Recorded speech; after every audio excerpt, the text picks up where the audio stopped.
Coming up on Tech News Weekly, it's me, Jason Howell, and my co-host Mikah Sargent. We talk about a Florida water treatment plant that was hacked. No one was hurt, but we have some details. Also, PlayStation 5 scalpers think that they're just a little misunderstood when we give them a bad name for scalping. Also, how you can be a cat too. Everybody wants to be a cat. Now you can. Slack for Android with storing passwords in plain text in logs. Got details on how to remove those. And how Beverly Hills police are using copyrighted music to keep people from live streaming their interactions with them. Very interesting stuff and a whole lot more to talk about next on Tech News Weekly. Podcasts you love. From people you trust. This is Twit.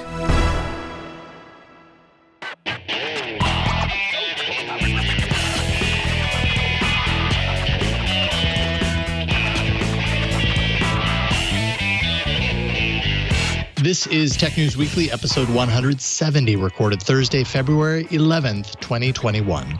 This episode of Tech News Weekly is brought to you by Udacity. Build your tech skills through industry-leading programs created and recognized by top companies worldwide with a nano degree from Udacity in as little as 12 weeks. Visit udacity.com/twit and use coupon code TWIT at checkout to get 50% off through May 30th, 2021. And by ESET. ESET protects businesses worldwide with internet security products and services backed by world-class research and tech support. Get your free ESET business trial and an interactive demo at business.eset.com/twit and save 20% on ESET Protect bundles for a limited time. Hello and welcome to Tech News Weekly, the show where every week we talk to and about the people making and breaking the tech news. I am one of your hosts, Mikah Sargent. And I'm the other one, Jason Howell. Good to be here. And boy, this story right off the top is kind of crazy. It's actually a good thing that it didn't end up a whole lot worse than it possibly could have. Because I feel like when we talk about hacking threats and everything, this is like to some degree worst case scenario, right? Often the threat of hackers has to do with our data, but there's an even more impactful threat of bodily harm, potentially, if hackers have access to the right kinds of systems and they have the ill intent to do something with that access. Things like water systems, for example. That's exactly what happened in Oldsmar, Florida. And like I said, thankfully, no one was hurt, but it's easy to see how this could have ended differently. And hopefully a whole lot of lessons are being learned right now. Joining us to talk about this incident is Lorenzo Franceschi-Bicchierai from Vice. Welcome back to the show, Lorenzo. It's been a while. Hi, Jason. Happy to be here. Yeah, it's great to have you back. And you're the perfect person to talk about this story, which I feel like, I've been hearing about all week. So I'm happy to get you on to kind of break it down. So let's start off, I suppose, with the kind of access that this hacker was able to gain with the water supply. And actually, I was just reading before the show, Verge put out an article that said, we're calling this a hack, but it's not even really a hack because the systems were so poorly implemented to protect against it. But what kind of access did they have? What was the potential that could have happened here? Yeah, so in this case, the hacker was able to break into a water system by using TeamViewer. The control system that allowed the employees of the water treatment plant to, regulate chemical levels and keep an eye on the functioning of the water system was connected to the internet via TeamViewer, which is, a program that I'm sure a lot of viewers are familiar with. A lot of people use it to sort of do remote tech support with their families or parents or friends, and it's used by companies as well. We don't know how the hacker was able to gain access to TeamViewer, but somehow they did. And what they did was that they clicked around, fiddled with the controls of the water treatment plant, and finally, what they changed was the levels of sodium hydroxide. So normally they are like 100 particles per million. They bumped it up to 11,100 particles per million. Wow. Okay. All right. So what is the direct threat there? For those who don't know, water treatment plants, how this interacts with water, it's there for a reason. What could happen to a human being at that level if it actually was able to matriculate through the system?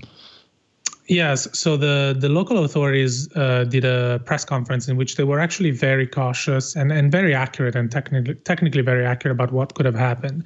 But in theory, those levels of sodium hydroxide could be poisonous. Like that would have been disastrous if the levels would have actually been changed and the water with those levels would have gone out to homes in Oldsmar. And but what happened is a technician was monitoring the system and essentially caught it right away. I think the hacker was there for, the authorities said, 3 to 5 minutes. The technician changed the levels immediately. And it's important to note that even if the levels had not been changed back to the normal levels, according to the mayor, the system is designed to check water levels throughout the whole process. So what the mayor claimed is that kind of that poisoned water would never have got into actual citizens and consumers. Okay, but, well, potentially, I think, yeah. But I think what people have, the reason this story has caught so much attention and is that it's a really good reminder that so much infrastructure around us is connected to the internet, and sometimes is not secured very well. And yeah, there's hackers out there who are trying to take advantage of this. Yeah, not secured very well, indeed. And especially, I mean, when you take those two things independently, it's a bad situation. When you put them together and you're talking about critical, infrastructure that drives the health and safety of a town, combined with inept kind of security models. I mean, from what it sounds like, it was the standard default password that was implemented here. There were a number of different ways, like I said, that the door was kind of left wide open for this person.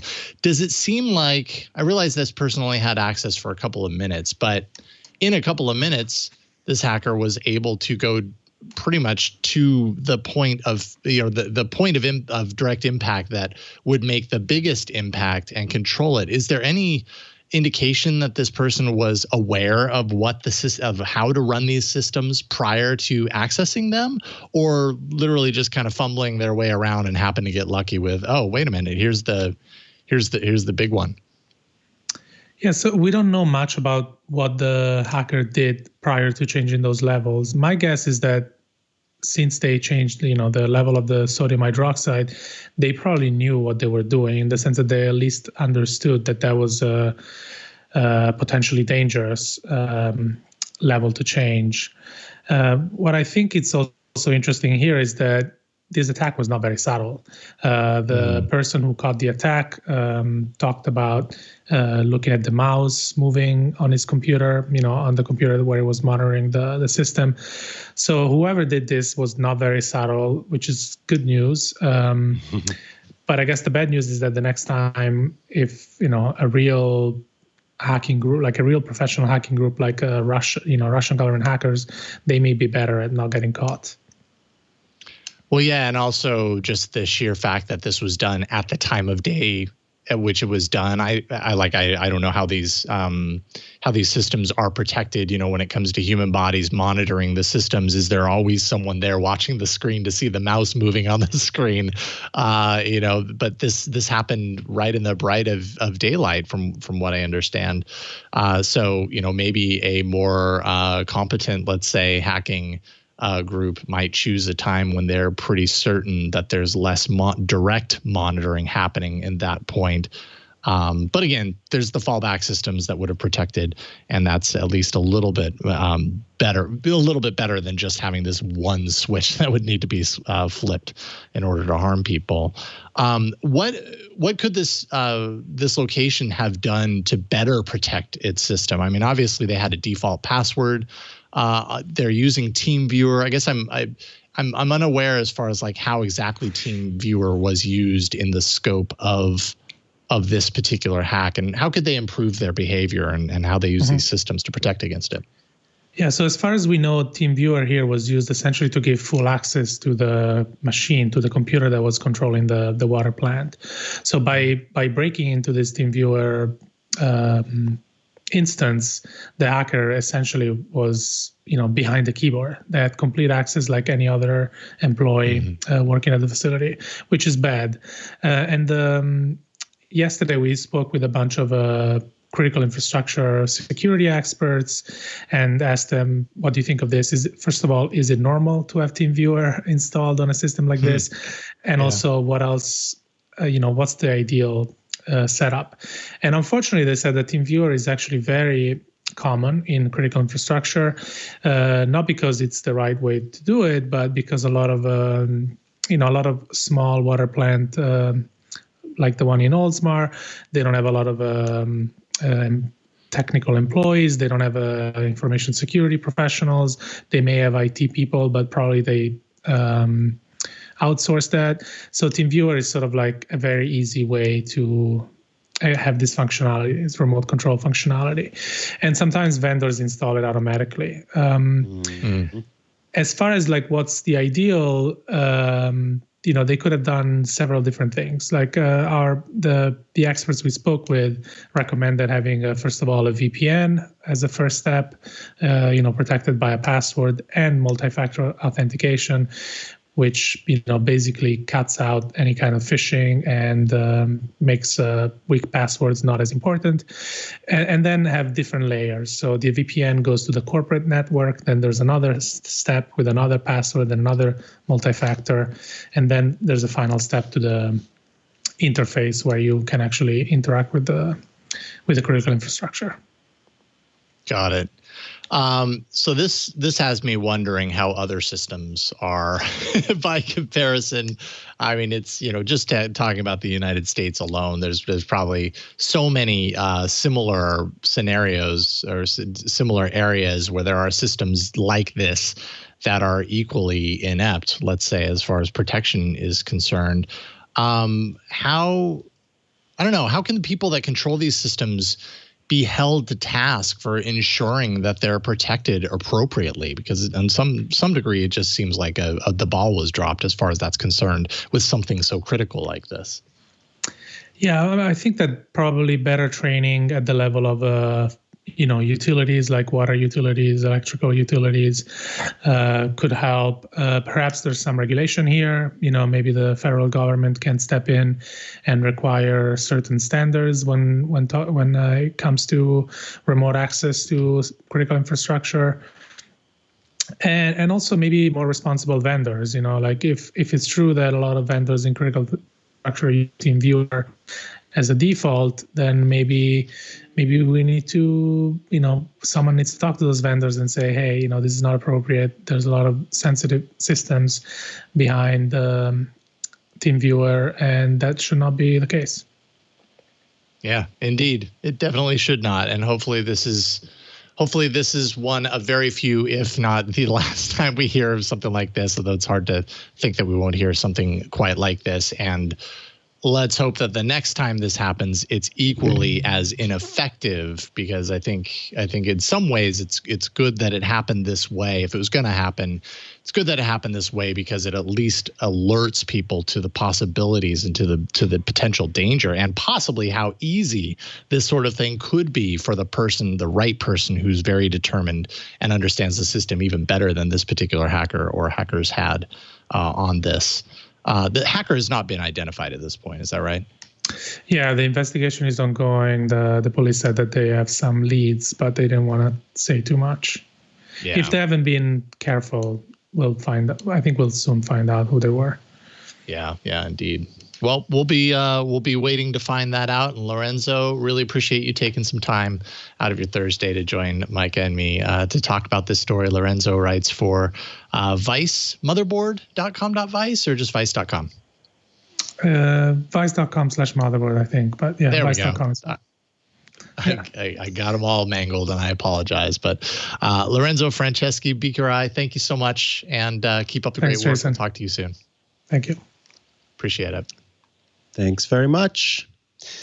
Up next, we get a little more information about those folks who are scooping up dozens of PlayStation 5 units. But first, this episode of Tech News Weekly is brought to you by Udacity. The tech world is complicated. Do you have the right skills for the job you want? Well, Udacity is the world's fastest, most efficient way to master the skills tech companies want with nanodegrees. A Udacity nanodegree program is a unique online educational offering designed to bridge the gap between learning and your career goals. They partner with industry leaders and experts who understand the in-demand skills applicable to the job market. They'll even help you build a portfolio on GitHub and LinkedIn to show prospective employers. You can learn to network and get noticed to land your dream career. So, what are the most sought-after nanodegrees with Udacity for consumers and for business clients alike? Here are some of the nanodegrees you'll find in the top 10. There's Data Analyst Program for data science with Python and digital marketing. They have so many incredible programs for you to choose from, including AI, cloud computing, data science, and autonomous systems. If you're wondering what that is, yeah, it's self-driving cars, programming and development and product management and digital marketing. Nanodegree programs may include classroom mentorship. They may have moderated forums and project reviews with real human beings for a personalized experience. You can build skills through industry-leading programs built and recognized by top companies worldwide, such as, no big deal, just IBM, just Microsoft, Google, AWS, Amazon Web Services. People from all over the world are using Udacity now, and there have been 150,000 nanodegree certificates earned. You can improve your earning potential and take charge of your career. With Udacity, you're going to get real employable skills through project-based active learning that covers cutting-edge technology. Projects are reviewed by qualified professionals, so you're going to have real human help and personalized code reviews. Get access to qualified mentors 24/7. If you want to just dip your toe in, you can check out Udacity's free courses. They offer flexible payment options, and you can learn at your own pace and schedule. Francisco Gutierrez found that a 4-year degree was too expensive. So, and this is a really cool story. He participated in the Grow with Google Udacity Challenge, and through it was awarded a full scholarship for the Mobile Web Specialist Nanodegree. After going through the program, he received an internship from Microsoft, who then offered him a full-time role as a software engineer. This was all possible because of Udacity. Technology is disrupting enterprises across every industry. So check out Udacity for enterprise and upskill your workforce. Get the education that broadens your horizons. Visit udacity.com/twit today and get 50% off, folks, 50% off through May 30th, 2021. To redeem this offer, use coupon code TWIT, and the discount will be applied at checkout. That's udacity.com/twit with the coupon code TWIT. So awesome, Udacity, that 50% discount there. Thanks so much for sponsoring. All right, let us talk about something that might be a point of frustration for many of you out there. You hop online, ready to buy the latest console or the latest pair of shoes or the latest Xbox or the latest anything that is kind of released on a given day. And for some dadgum reason, the moment they're all supposed to be available, you can't get one. Why is the world like this? Well, I'm excited to say that we're joined by Janhoi McGregor, who's written over at Forbes an article talking specifically about PlayStation 5 scalpers, but I think that it gives a broader look at kind of the scalper market and also the way that they themselves would like to be seen. Welcome to the show, Janhoi. Hi, how are you? I am very well and so happy to have you here. Now, I see you've got some shoes there behind you. Did a bot get those for you? No, these are legitimately bought. I did have to battle some bots to get them. But yeah, this is why I'm interested in the topic. I've been a victim of bots, unfortunately.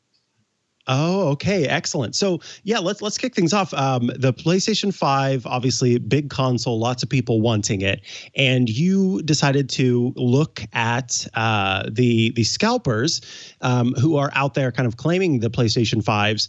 And one of the most interesting things about this piece, and I think part of why it made it into the headline, was the way that scalpers kind of see themselves versus the way that other people see scalpers. So why don't we start there? Kind of, what do scalpers feel is unfair about the way that we all see them?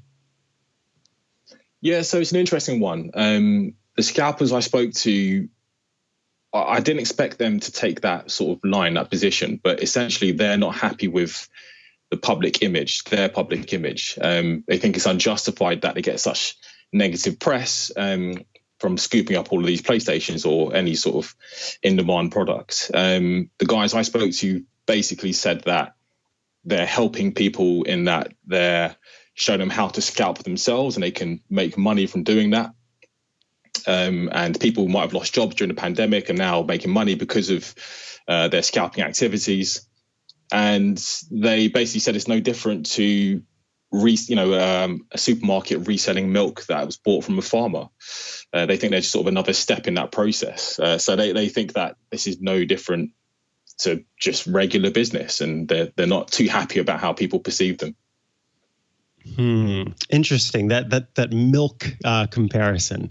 You buy the milk from the farmer and you resell it at a little bit more money so that you can make a profit off of it. And that is the argument that's being made here with much more expensive jugs of milk for sure. But what's interesting, I think, about your piece is that it, on the surface of it is about a scalper doing this thing, but you really get into the technical details of kind of the way that these folks do this process. And you kind of looked into different systems that are doing different that are using different bots. So I think it might be good to define some terms here, starting with, and I'm trying to think, is it cook groups? Cook groups. Yeah. What is a cook group? And then can you explain in this particular case what a bot is and what it does?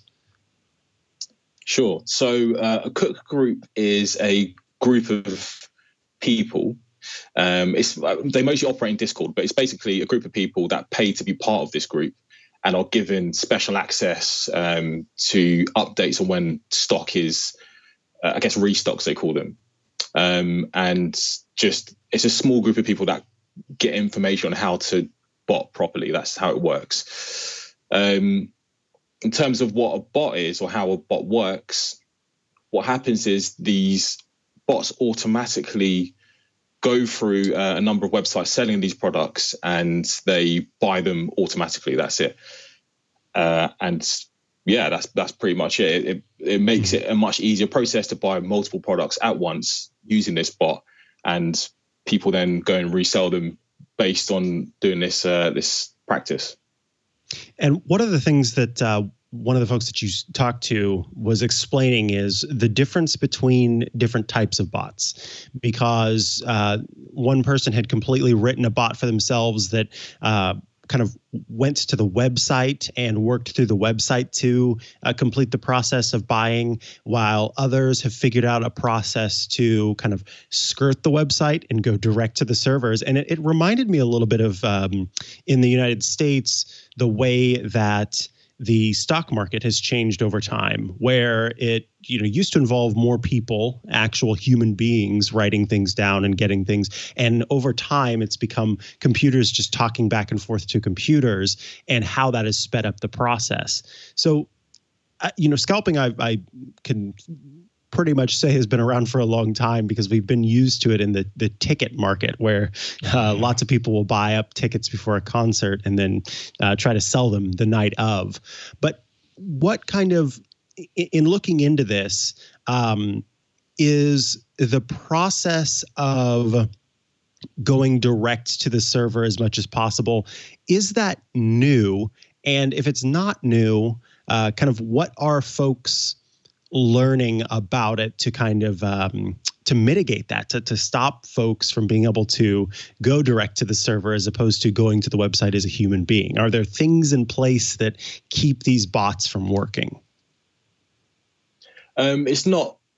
I don't know if it's new. I suspect it's not new because clearly there are a lot of bots out there that do this and work very effectively. In terms of what's been done to stop it, in the article I talk about something called 3D Secure, and that's a layer of sort of security that is supposed to check whether or not the person buying a product is actually that person. This is something that's mandatory in the UK and in the EU, and somehow these bots are bypassing that layer of security. The person I spoke to in the story, the expert, said that they're probably using prepaid cards or bank accounts outside of the EU to do that. So it would be very simple for, I think, I'm no expert, but it would be simple for websites simply to just not let anybody buy a product if they haven't got a 3D secure enabled bank or card. So that's how you could potentially stop it. I don't know why they're not doing that. Maybe they are, but it's not working. From what I can see, there was a big PlayStation 5 drop today in the UK. From what I can see, the bots are still operating despite all of the checks and balances that are in place to stop this from happening. So clearly they're not doing enough. I spoke to one of the major retailers in the UK and they said that they've got some protections in place. They didn't explain what exactly, but they said that you have protections in place. But this is also the retailer that one of the scalpers told me they managed to buy 25 or 20 PlayStations from in January. So there isn't enough. I don't know what you can do to stop it. I actually think it's probably going to get a lot worse in the future, with not just with PlayStations, but with other products as well. So this seems to be the new normal. Yeah, absolutely. And it gets kind of concerning when you think of the other fields that these bots could potentially be used for, like vaccine appointments or things like that. So it is a little bit concerning, and I hope that, we will see some improved technology there. But in the meantime, I guess the folks just have to hope that they can get in with the bots at the time, because one of the things you noted was that it doesn't.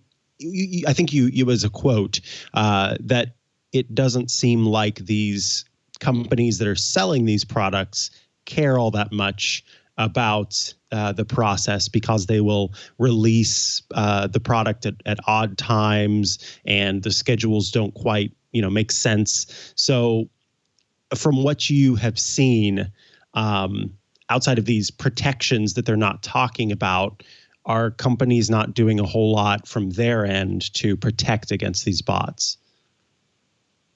Yeah, the thing is, companies, they don't want to talk about this too much because it looks bad if your stock is just going to scalpers. So I'm not getting mass amounts of information from companies on this. They just say that they're doing the best they can.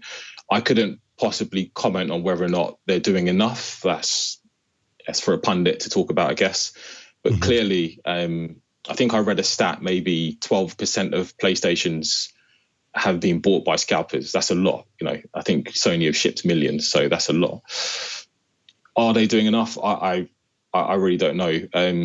It shouldn't happen at all. But it seems to me, like you mentioned, the technology is getting better and it seems very difficult to stop. I would feel bad for any developers who are working for these retailers trying to figure out how to stop it, because they'll just find another way. These guys operate as a business. They have people working for them. They monitor these websites. They find a way around. So, yeah, I imagine that they'll find new ways to do this, because clearly it's a very profitable and lucrative industry. But you hope at some point there's some legislation, or perhaps in the UK there's some legislation, or perhaps there's some new way to stop it from happening. But it just seems to me right now that, companies are struggling. Absolutely. Well, Janhoi McGregor, I want to thank you so much for joining us today to talk about this. Of course, folks can head over to Forbes to see your article, but if they want to follow you online and see the great work that you're doing, where do they go to do so? Thanks. Yeah. So you can follow me on Twitter at Janhoi _McGregor, spelled Janhoi, as you can see on the screen. You can follow me on Facebook at J McGregor Writes. Excellent. Thanks so much for your time. We appreciate it. All right. Thank you very much. Good to talk to you. Thank you so much. It's fascinating. Oh, man, I've been stung on tickets anyways, not on PS5s, but it's frustrating. It's frustrating on that side of the equation. So frustrating. Up next, I'm not a cat, but I'm going to find out how I can become one. You probably have no idea what I'm talking about, or maybe you do. And if you do, you're laughing a little on the inside because it's hilarious. We're going to talk about this great meme from yesterday and how you can participate and become a cat yourself. But first, this episode of Tech News Weekly is brought to you by ESET. We've been relying on ESET for years, actually at TWiT, here at TWiT. It offers enterprise-grade security that's easy to manage for a small business like yours and like ours, and it has a light system footprint that never slows us down. So ESET has had two awesome new developments very recently. ESET has just introduced its brand new endpoint security management platform called ESET Protect. One of the main features is the new ESET Protect Cloud. That actually offers easy cloud-based management for businesses of all sizes, no restrictions on seat size or anything like that. ESET Protect also takes security to the next level with bundled products. These new bundles feature enhanced protection against ransomware, against zero-day threats, plus full disk data encryption capabilities for Windows and Mac OS. And right now, you can save 20% on all of these new bundles. So you're not only getting best-in-class cloud-managed protection against advanced attacks, you're enjoying an awesome, significant discount in the process. For small businesses and MSPs, I recommend ESET Protect Advanced. That's the bundle that has all the security that you're going to need, along with a cloud-based management console. ESET Protect Advanced includes a number of things, including endpoint protection platform, cloud sandboxing for advanced threat detection and prevention, full disk encryption, file server security, and cloud-based console. And if you prefer on-premise management rather than cloud-based, ESET Protect also offers that option. And either way, you're getting an amazing, powerful, reliable security system based on 30 years of research and innovation. And you can actually get a free trial and an interactive demo. All you have to do is go to business.eset.com/twit. ESET just earned top ratings in AV Comparatives and Endpoint Prevention and Response Comparative Report. In testing of 9 vendors, ESET not only achieved the highest combined prevention and response score in the test, but also demonstrated outstanding overall detection and reporting capabilities. ESET earned the top rating of strategic leader, and that really just signifies a product that's very high return on investment, low total cost of ownership, exceptional technical capabilities. This is one of the most comprehensive tests of endpoint detection and response solutions and endpoint security products ever conducted by this independent testing organization. So these are really impressive results. So you just got to remember, get your ESET, your free ESET business trial and an interactive demo. All you got to do is go to business.eset.com/twit and save 20% on ESET Protect bundles with this awesome limited time offer. Trust ESET to future-proof your business. That's business.eset.com/twit. And we thank ESET for their support of Tech News Weekly and the TWiT network. It's great having you on board. All right, tell me how I can become a cat. So, excuse me, you have to use one of the 3 wishes granted to you by a genie to become a cat. But if you would like to, if you'd like to temporarily appear as a cat, there's a filter for that, sort of. Folks, if you had heard about the Texas lawyer who had to tell the judge, I am not a cat. It was all over Twitter, and I think in many other places. Yeah, and reminiscent of the time that the Zoom dad had his kids marching into the room behind him. Then you probably know about this adorable little kitten that seemed to be just incredibly elusive. So who better to who better a super sleuth than the one and only Thomas Smith, writing over at Debugger, to track down this kitten and explain how you too can be part of the fun, but more importantly, how you can turn the daggone thing off after you're done with it. Welcome back to the show, Thomas Smith. We are happy to have you here with us. Thanks for having me back. Very happy to be here. Yeah, so there was a kitten, and folks were looking for it in all sorts of places.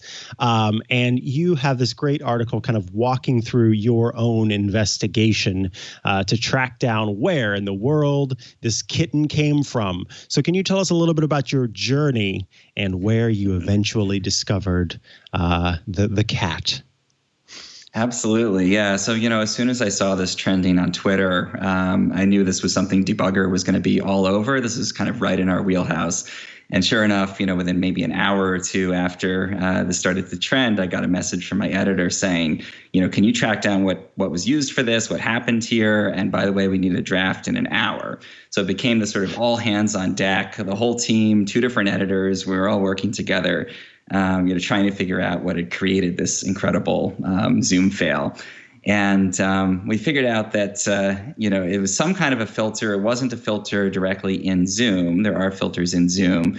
Our initial suspicion was a separate program called Snap Camera that lets you put Snapchat filters on your Zoom calls, but we couldn't find the exact one. So we created a tutorial about how you can become a lawyer cat, but not necessarily the lawyer cat. And at the last minute, we found this old post on archive.org, the Internet Archive, pulling up a blog post from, I think, 2012 from a chemistry professor that had been on a job interview when he suddenly transformed into the exact same cat that we saw, with lawyer cat. And so we put that in the story and said, well, this is our best guess as to how this happened. We have no idea the story behind it. And here's how you can kind of duplicate the same effect with Snap Camera. It was really popular. We got a lot of people really excited about it. But, personally, I didn't really want to stop there. I wanted to delve into it and figure out exactly what had happened. So I started to do more research. I looked at what technologies the professor had used, or potential professor who didn't end up getting the job, maybe as a result of becoming a cat, and found out that he had an old Dell computer, and he had been using a program called Dell Webcam Central. So maybe at about 6 o'clock the next morning, I went in my office, and I'm one of those people that never throws tech stuff away. So I have a bin in my office that's literally labeled archived tech, and it's just all my old cell phones and laptops and stuff. And I found a Dell Inspiron laptop from, I think, 2009, ultimately. I found it from 2009. And, battery was totally dead. I had tried to dual boot Linux on it at one point. So I had to, get it plugged into the wall, bypass my dual booted Linux OS, get back into the original Windows 7. Searched, found that it did have Dell Webcam Central, pulled it up. I went over to the avatars screen, which is what they called this. And sure enough, there it was. It was one of those sort of amazing moments where I clicked it, and there I was, transformed into the exact lawyer cat that we saw in the Zoom video. Incredible. So this was very old tech. And that then leaves you wondering, was the lawyer using, because that's such an old machine that you had to find, was the lawyer using an old machine, or did they somehow figure out how to bring this tech onto a more modern machine that worked for it? This is also interesting.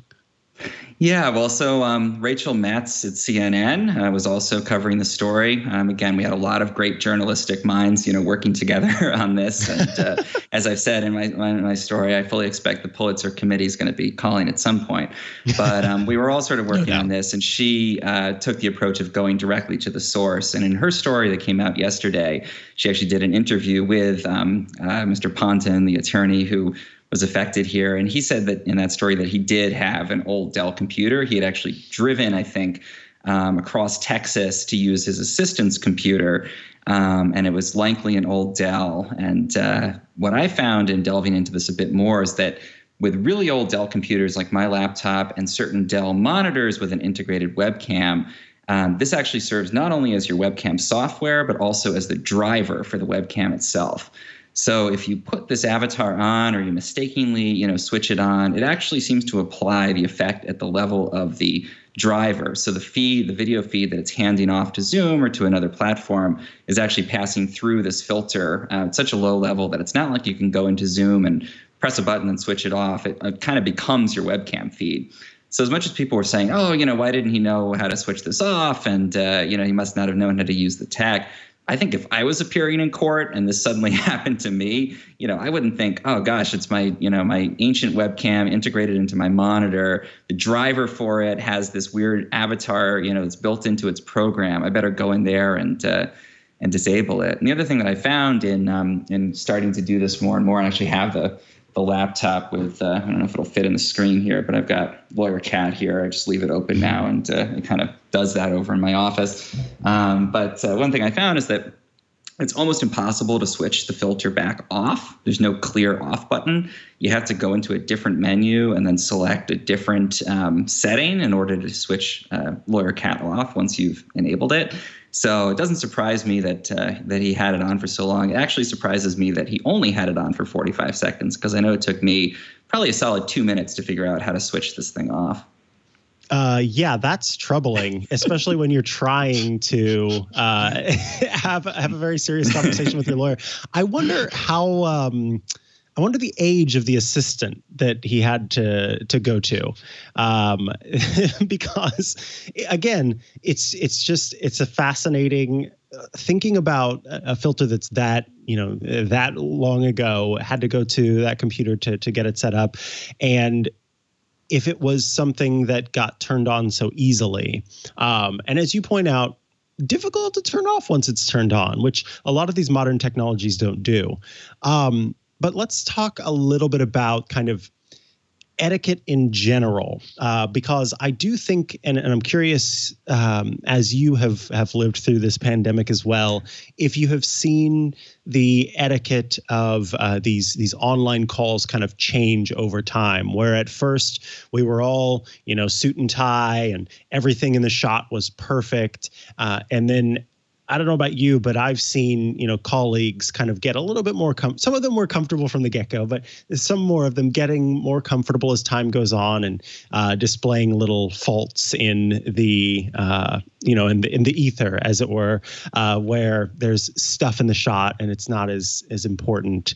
Do you think that human empathy is forgiving in this sense, where you made the joke about the professor maybe not getting the role?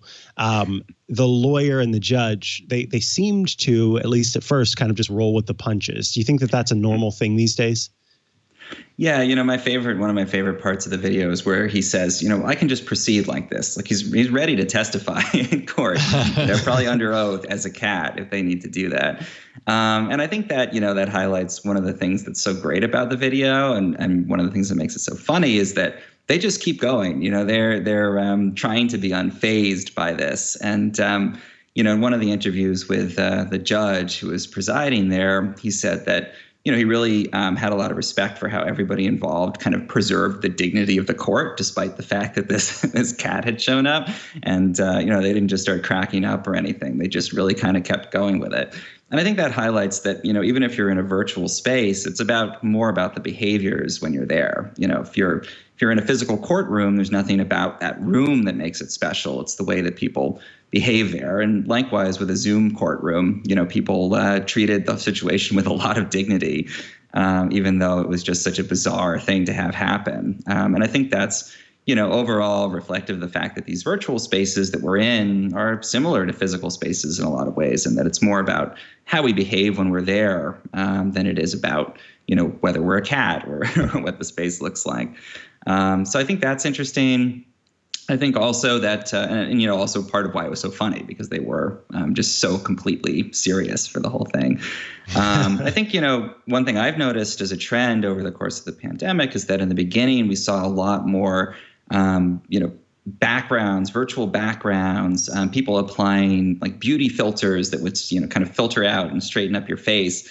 And I've seen that really change a lot. I was one of the people with all of these Zoom backgrounds in the beginning, and I would choose different backgrounds depending on the call I was on. And now you can see I've just got, my room in the background. And I've seen that happen a lot more, where people have moved from kind of trying to create an impression that they're still in an office, or, putting the Golden Gate Bridge behind themselves, to just being willing to show, what their lives are actually like. And I think people are more tolerant of that. It's a big part of why a lot of people feel more comfortable doing it.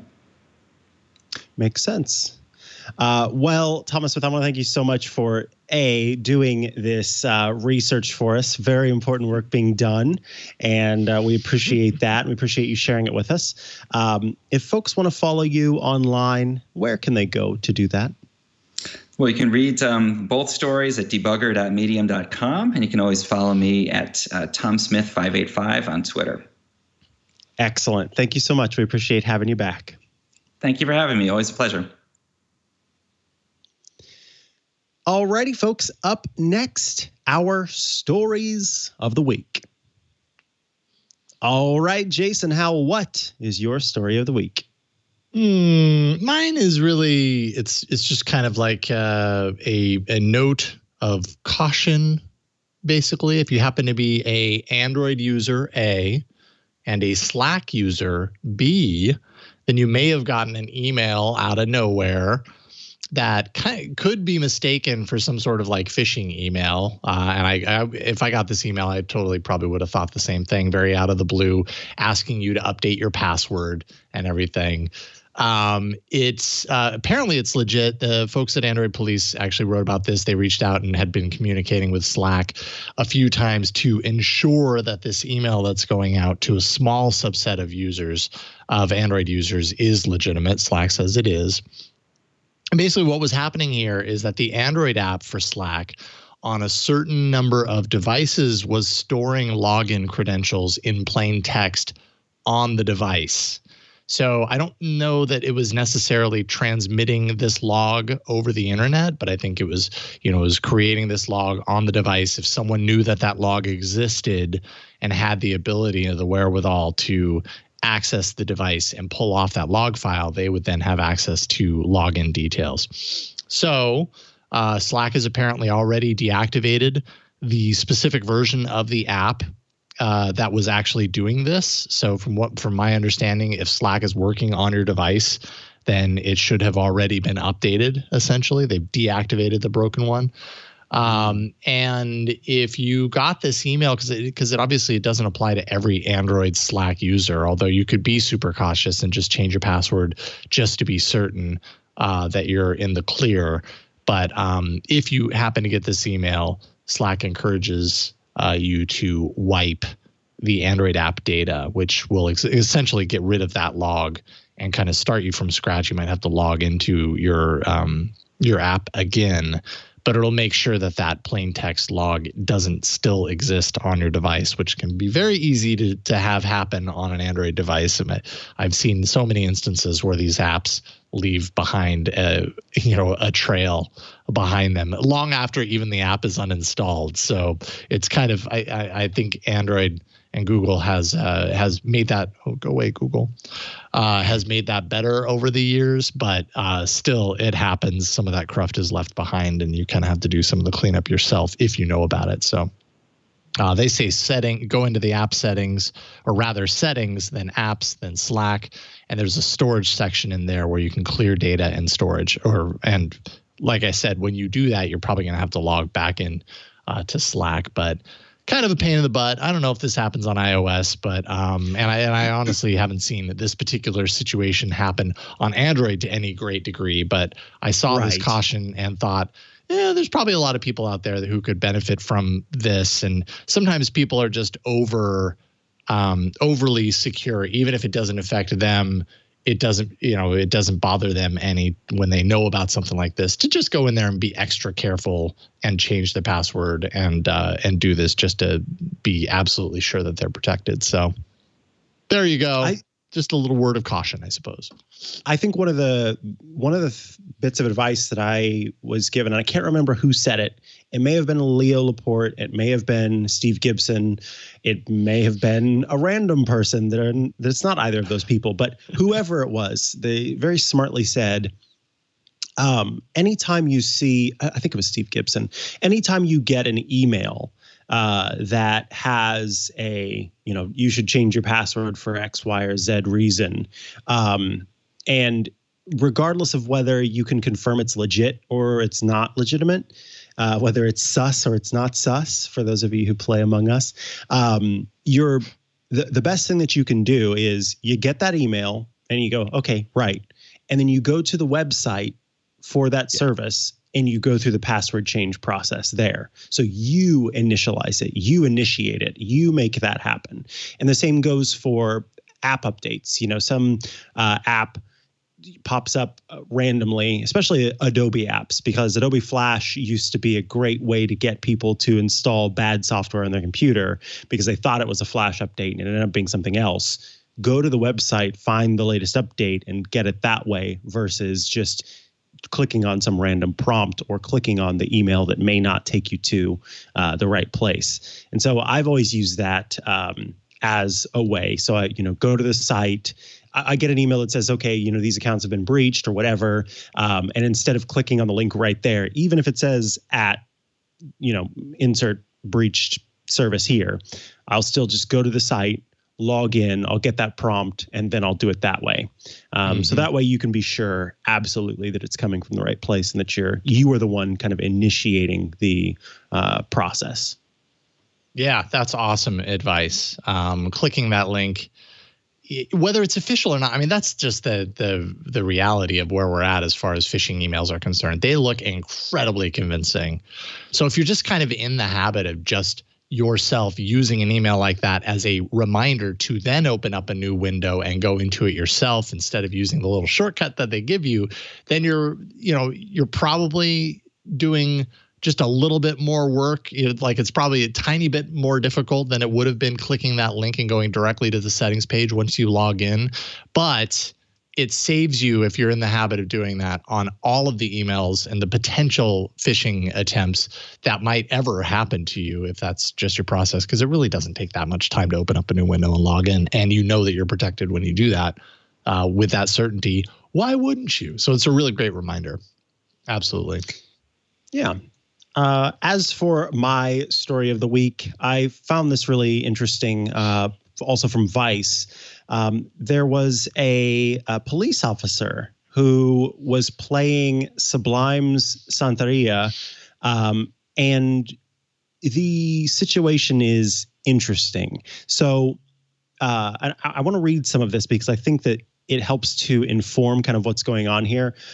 There was a guy who had gotten a ticket. I can't remember what it was for.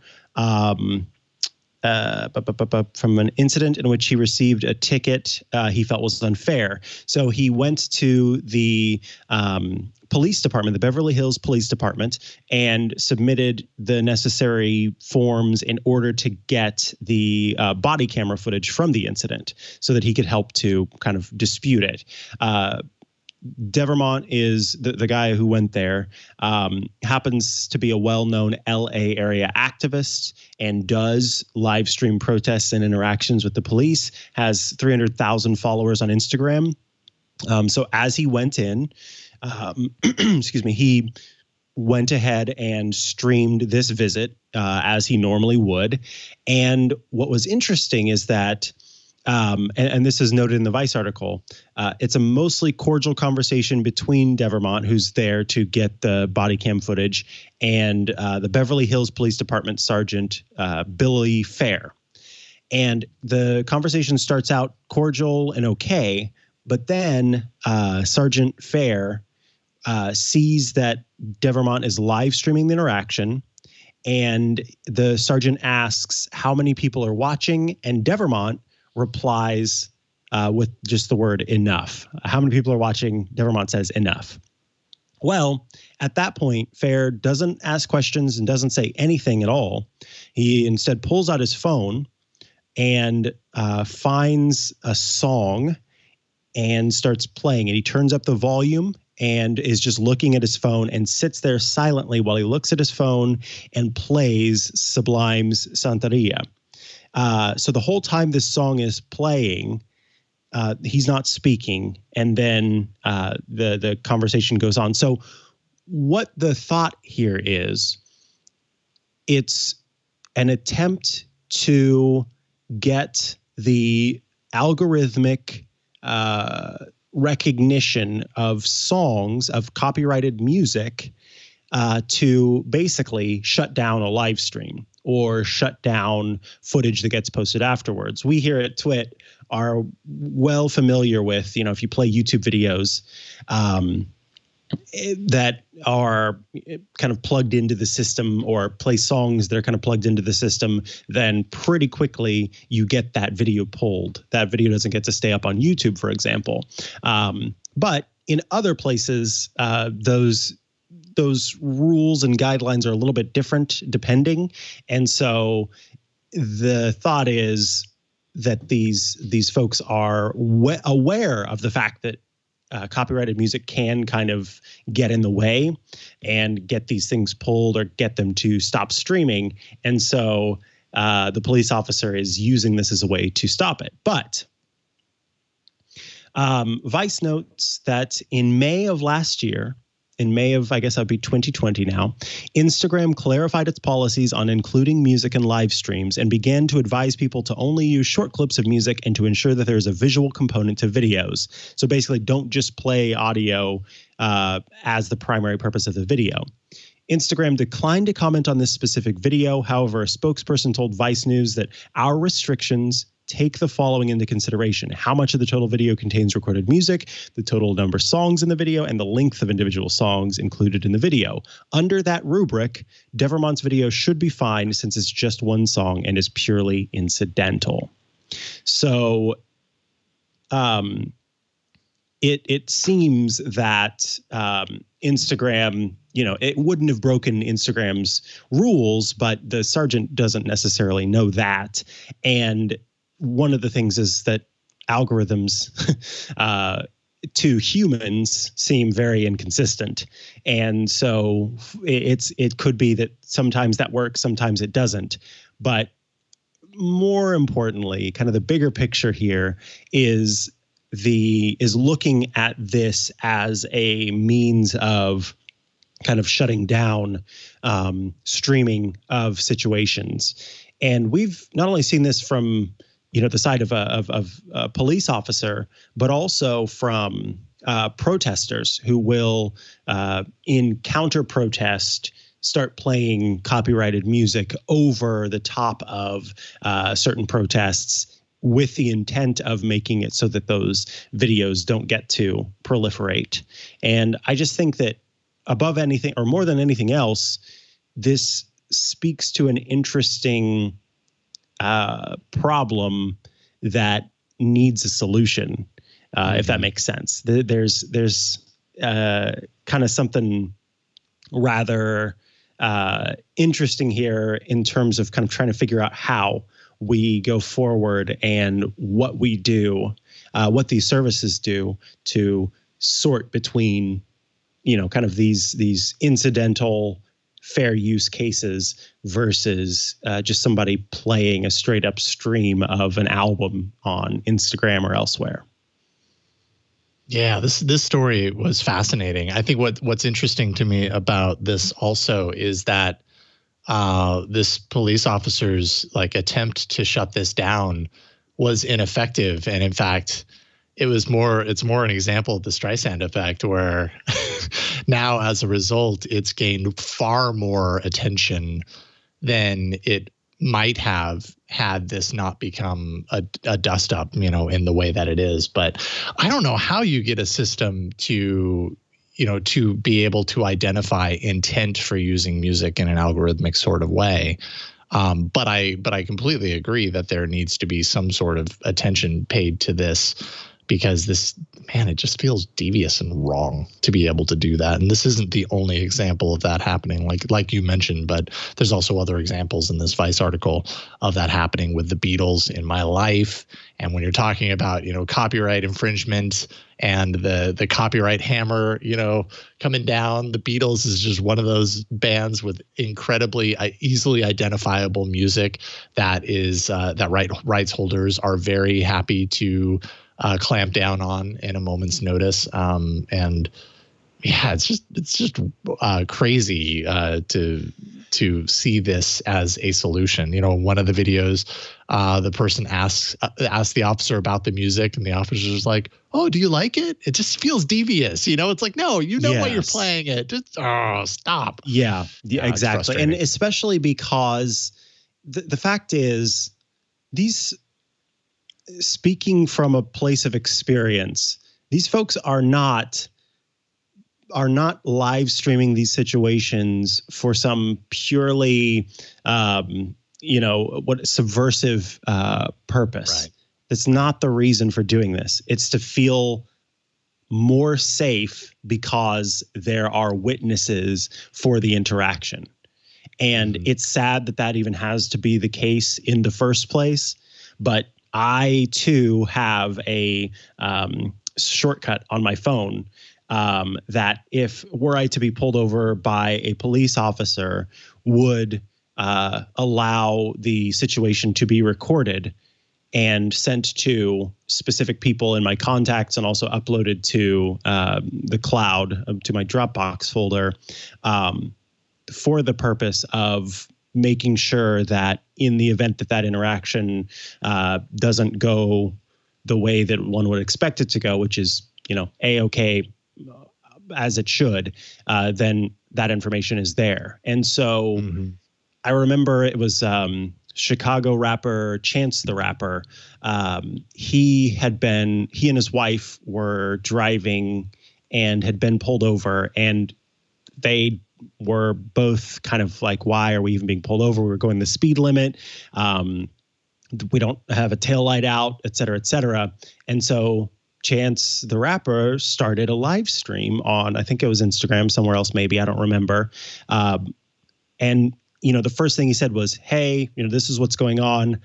I'm just live streaming this because it makes me feel safer, so that there are more people aware of what's happening in this moment." And yeah, it's sad that we have to have this fear of being alone in one of these situations, that we can't trust that the person meant to serve and protect is maybe not going to serve and protect.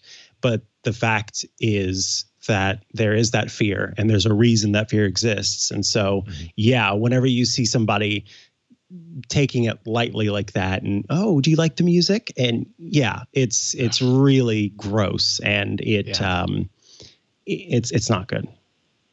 Yeah, agreed. I'm happy you picked this story because it is frustrating.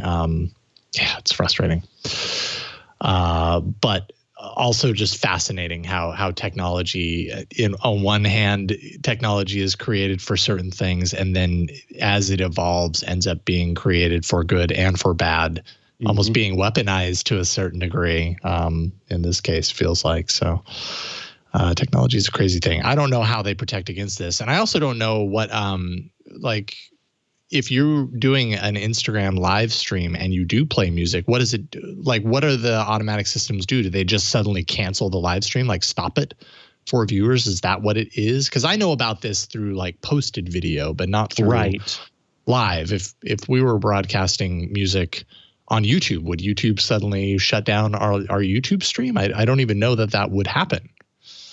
Right. And that's kind of what, the Vice article is saying, is that it's not really designed that way, but Instagram does have kind of a back and forth and things change.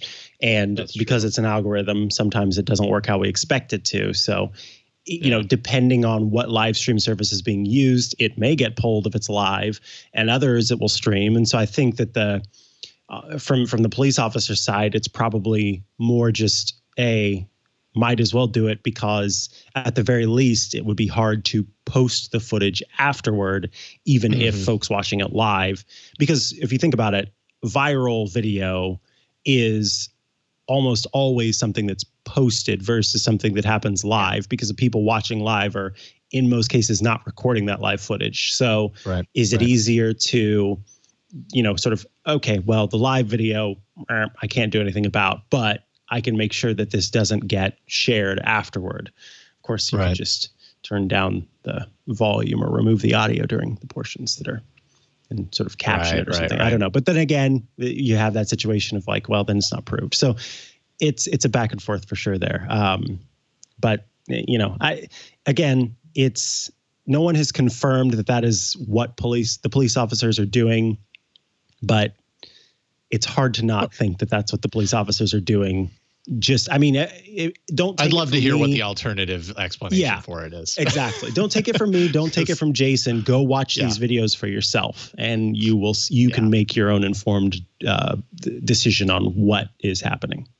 I highly doubt that the officer in question was playing Sublime Centuria because he's just that big of a fan that anytime someone's complaining to him, he has to listen to it because it calms him down. I doubt it. Yeah, I need this calm. Oh boy, highly doubt it. Anyways, that's it for this show, Tech News Weekly. We record this every Thursday and release it to twit.tv/TNW. That's our show page on the web. Sure, you can go there and you can download it and stream it from our website. Or you can do what most people do, which is subscribe to it. So go to twit.tv/TNW or go to Apple Podcasts or wherever you subscribe to your podcast. Do a search for Tech News Weekly, subscribe to it, and then it's delivered to you automatically as if it were magical, which RSS is, even though it's an old technology. It's still kind of magical. So it's pretty cool. Check it out. And of course, you can follow us on social media. We are at Twit. Hey, we are at Twit on Twitter. We're back on Twitter. We are at twit.tv on Instagram. Yes. And we are at Twit Talk on TikTok. I am at Mikah Sargent on pretty much all of the social media networks, or you can head to chihuahua.coffee, CHIHUA.coffee, where I've got links to all the places I exist online. And you should check out Smart Tech Today later today, which is the show I do with Matthew Casanelli, all about smart tech, Internet of Things, etc. And of course, iOS Today, the show I do with Rosemary Orchard, which covers all things iOS. And Jason Howell, what about you? Well, pretty easy. At Jason Howell on Twitter. That's pretty much the social network that I participate in the most. The other ones, you can find me, but I don't do a whole lot there. I don't find a whole lot of time for multiple different social media outlets. So Twitter, at Jason Howell. I did just finish a review that published yesterday on Hands on Tech of the Samsung Galaxy S21 Plus. A beautiful phone, if I do say so myself. So if you want to check out my review, just go to twit.tv/HOT for Hands on Tech. It's episode 128, just came out yesterday. You can get my full thoughts on the S21 Plus. Big thanks to Burke at the studio. Big thanks to John Ashley at the studio for helping us do the show each and every week. And the hugest of thanks to you for watching and listening each and every week. We'll see you next time on Tech News Weekly. Bye, everybody. Have a good weekend. We do appreciate you watching this show right here on the Twit Network. If you want to make sure you are up to date on all things iOS, tvOS, watchOS, HomePod OS, all the OSs from Apple, you've got to check out iOS Today. Rosemary Orchard, the incredible Rosemary Orchard, and myself talk each week about the news for iOS, the best apps and games, and so much more. You've got to check out the show. And we do appreciate you for subscribing.